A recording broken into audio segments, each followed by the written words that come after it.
Boys, Peter Kefalas back with you. So I'm going to do a short segment here on the Forest Hills Tennis Stadium. So I'm sure a lot of you guys in the area and away from the area have heard over the last couple of years there's been some contention with some of the local residents. They're upset with the summer concerts mostly. There's other events, but they seem to be upset with the summer concerts that happen every summer, where a lot of the streets in the neighborhood get closed. They've complained about people drinking and urinating and leaving garbage and just making a lot of noise in the area and stuff like that. But more lately in the news has been about the decibels, where I've read a few stories. One woman says her young kid can't study, the noise is shaking another guy's house, so on and so forth. So it's a very old area, historical area, Forest Hills Gardens, where this stadium sits. You know, it's very close to Austin Street. It's very old, and the Beatles actually played there. And this was actually the home of the U.S. Open prior to them opening up Arthur Ashe Stadium in Flushing Meadow Park in Corona. So basically, you have the city now who's saying they're not going to give the owners permits to do their summer concerts. But I was just reading an article today saying that the owners are stating that they're planning on going ahead.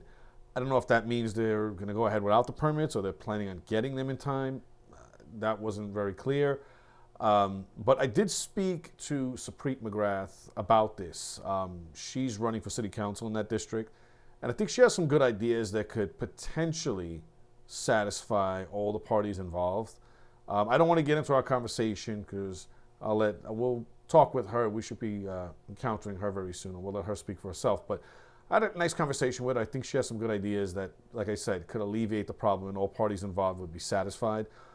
Let's hope so. We don't want any of the residents to be uncomfortable, but we don't want to take away that venue.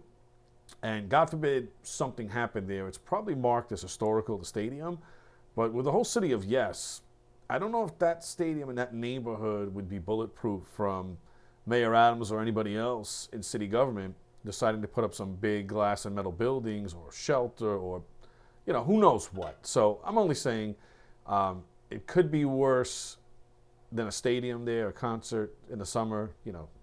But, you know, you never know what could happen if you trace these people off, and who knows who would take it if, you know, it's pretty much neutered and they can't do their revenue for the summer. Not to mention there's hundreds of jobs, according to the articles I read, that would be affected because if they close that down, hundreds of people would lose that summer opportunity, or some of them work full-time there, you know, depending.